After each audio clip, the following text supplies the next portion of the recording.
दोस्तों, आज की कहानी सिर्फ एक कहानी नहीं बल्कि दर्द, धोखे और एक ऐसे रहस्य की दास्तान है जिसे सुनकर आपका दिल दहल जाएगा। अगर आपका दिल मजबूत है तभी इस कहानी को आखिर तक देखिए, क्योंकि अंत में जो सच सामने आएगा उसकी आपने कभी कल्पना भी नहीं की होगी। एक सौतेली माँ ने अपनी मासूम बेटी की शादी एक भिखारी से कर दी, लेकिन शादी के बाद ऐसा रहस्य सामने आया जिसने सबकी जिंदगी हमेशा के लिए बदल दी। तो बिना एक पल गवाए आइए शुरू करते हैं आज की दिल दहला देने वाली कहानी। एक छोटे से गांव में शारदा नाम की एक अमीर लेकिन बेहद कठोर स्वभाव की महिला रहती थी। उसके पति की पहले पत्नी की मृत्यु के बाद उसने घर संभाला, लेकिन वो कभी भी अपनी सौतेली बेटी गौरी को दिल से स्वीकार नहीं कर पाई। गौरी सुंदर, संस्कारी और पढ़ी लिखी थी। गांव के लोग उसकी तारीफ करते नहीं थकते थे, लेकिन शारदा को ये बात सबसे ज्यादा चुभती थी।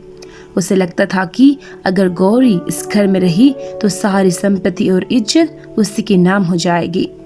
इसलिए वो हर दिन उससे अपमानित करती, नौकरानी से भी ज्यादा काम करवाती और हर खुशी उससे छीन लेती। समय बीतता गया, गौरी जवान हो गई। उसके लिए बड़े बड़े घरों से रिश्ते आने लगे। कोई डॉक्टर था, कोई इंजीनियर, तो कोई करोड़पति व्यापारी, लेकिन शारदा हर रिश्ता किसी न किसी बहाने से ठुकरा देती थी। एक दिन उसने मन ही मन एक खतरनाक योजना बनाई। उसने सोचा कि अगर गौरी की शादी किसी भिखारी से कर दी जाए तो उसकी पूरी जिंदगी बर्बाद हो जाएगी और फिर कभी वो इस घर की ओर लौट कर नहीं देखेगी। कुछ दिनों बाद शारदा को शहर के मंदिर के बाहर बैठा एक फटेहाल भिखारी दिखाई दिया। उसके कपड़े मैले थे, दाढ़ी बड़ी हुई थी और हाथ में भीख का कटोरा था।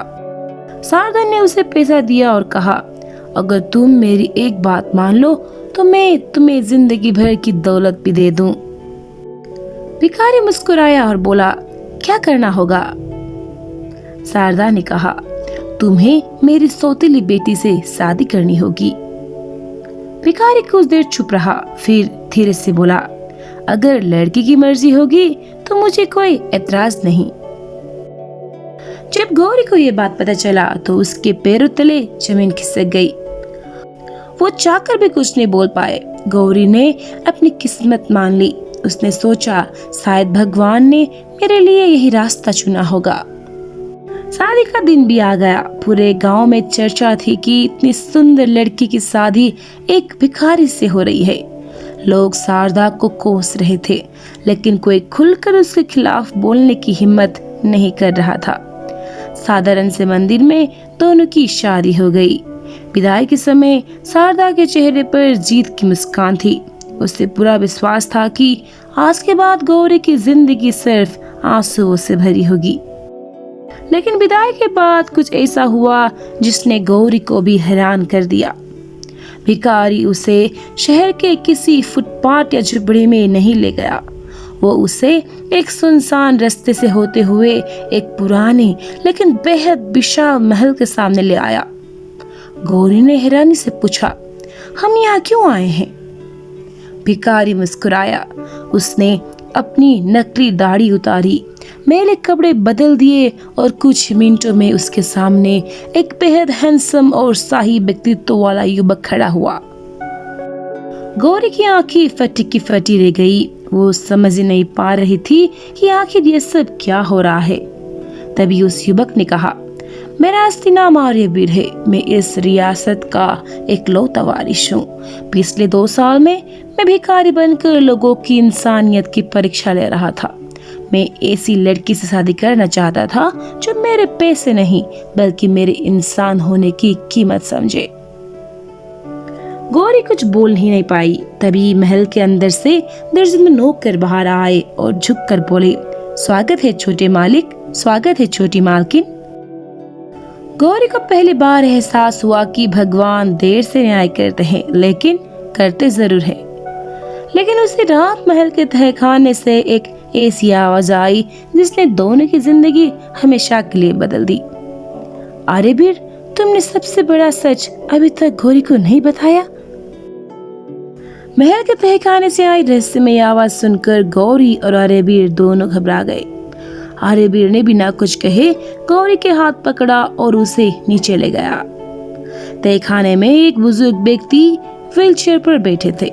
जैसे ही उनकी नजर गौरी पर पड़ी, उनकी आंखों से आंसू बहने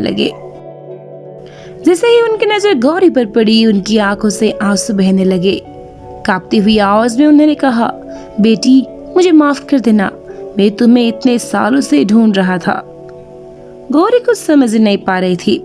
तभी आर्यवीर ने कहा, आज तुम्हें अपनी जिंदगी का सबसे बड़ा सच पता चलेगा।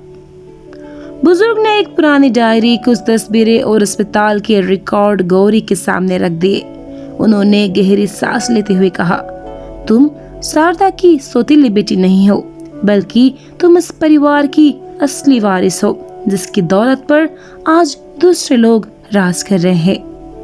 20 साल पहले अस्पताल में आग लगने के दौरान एक लालची नर्स ने पैसों के लालच में 2 नवजात बच्चियों को बदल दिया था। हमारी पोती कहीं और चली गई और तुम शारदा के घर पहुंच गई। शारदा को कभी पता ही नहीं चला कि जिस लड़की को वो नौकरानी समझकर पाल रही है, वही करोड़ों की संपत्ति की असली मालिक है।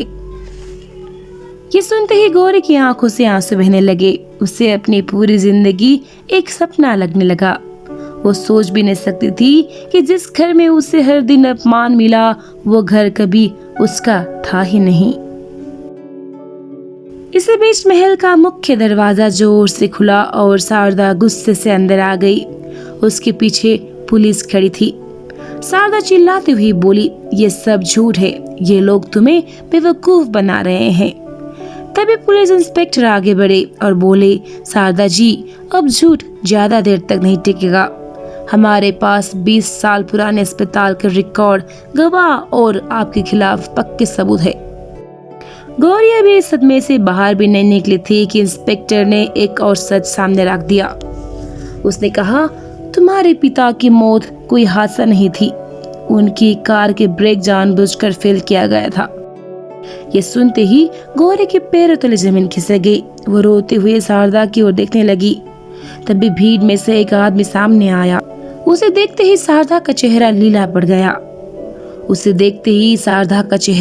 पीला पड़ गया। वो आदमी राजीव नाम का मैकेनिक था। उसने सिर झुकाकर कहा, हाँ, मैंने ही कार का ब्रेक खराब किया था, लेकिन अपनी मर्जी से नहीं।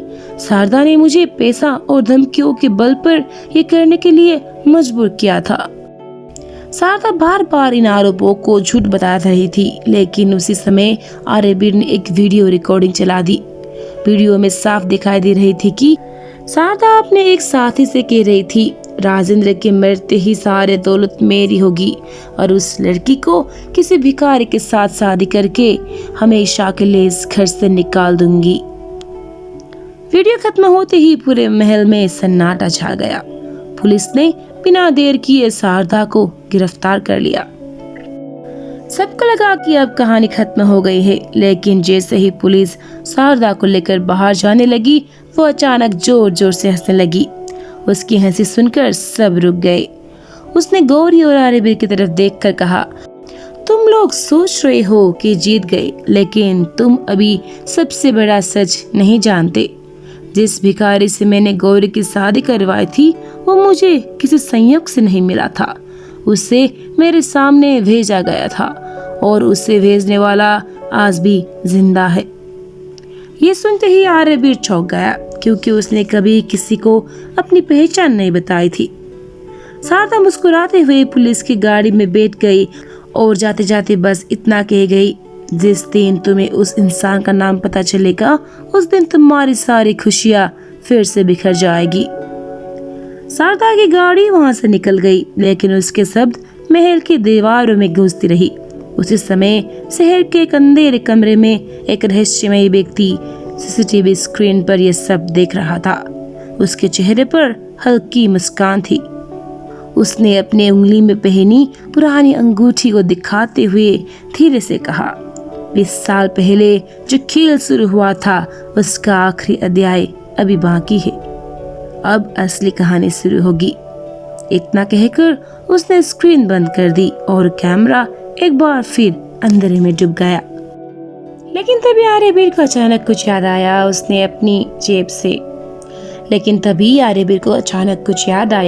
अपनी जेब से एक पुरानी तस्वीर निकाली। तस्वीर में वही रहस्यमयी अंगूठी पहने एक व्यक्ति उसके पिता के साथ खड़ा था। तस्वीर के पीछे लिखा था, अगर कभी सच तुम्हारे सामने आए तो इस अंगूठे वाले इंसान पर कभी भरोसा मत करना। ये पढ़ते ही आर्यवीर समझ गया कि ये खेल आज का नहीं बल्कि कई सालों पुराना है। अगले ही दिन पुलिस ने पूरे शहर में उस व्यक्ति की तलाश शुरू कर दी। कई दिनों की जांच के बाद सच सामने आया। वो रहस्यमय आदमी कोई दुश्मन नहीं बल्कि आर्यवीर का सगा चाचा विक्रम था। लालच में अंधा होकर उसी ने साल पहले अस्पताल में बच्चियों की अदला बदला करवाई दी थी। राजेंद्र की हत्या की साजिश रची थी और शारदा को मोहरा बनाकर दोनों परिवारों की संपत्ति हड़पने की योजना बनाई थी।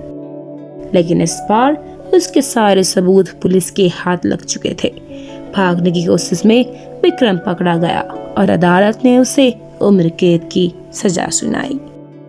कुछ महीनों बाद गौरी और आर्यवीर ने अपनी जिंदगी की नई शुरुआत की।